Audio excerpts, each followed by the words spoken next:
2 రోజుల పర్యటనకు భారత ప్రధానమంత్రి నరేంద్ర మోదీ కువైట్ చేరుకున్నారు. కువైట్ చేరుకున్న ఆయనకు భారతీయ సాంప్రదాయంతో ఘన స్వాగతం లభించింది. ఈ పర్యటనలో ప్రధాని మోదీ గల్ఫ్ దేశ ముఖ్య నాయకులతో సమావేశమై ద్వైపాక్షిక అంశాలపై చర్చలు జరుపుతారు. ఇక కువైట్లో ఉంటున్న భారతీయులను కలుసుకుంటారు. కువైట్ చేరుకున్న వెంటనే ప్రవాస భారతీయులతో ప్రధాని మోదీ సమావేశమయ్యారు. అనంతరం కువైట్ సిటీలో మాజీ ఐఎస్ఎఫ్ అధికారి 101 ఏళ్ల మంగల్ సేన్ హండాను కూడా ప్రధాని మోదీ కలిశారు.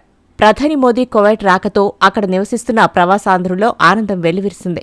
ప్రధాని నరేంద్ర మోదీ రాక గర్వించదగిన క్షణం, ఇది భారతీయుల పెద్ద విజయం అంటూ ప్రధాని మోదీకి ధన్యవాదాలు తెలియజేశారు. 43 ఏళ్ల తర్వాత భారత ప్రధాని కువైట్లో పర్యటించడం విశేషం. గతంలో ఇందిరాగాంధీ కువైట్లో పర్యటించారు. భారతదేశం, కువైట్ మధ్య సంబంధాలు స్నేహపూర్వకంగా ఉన్నాయి.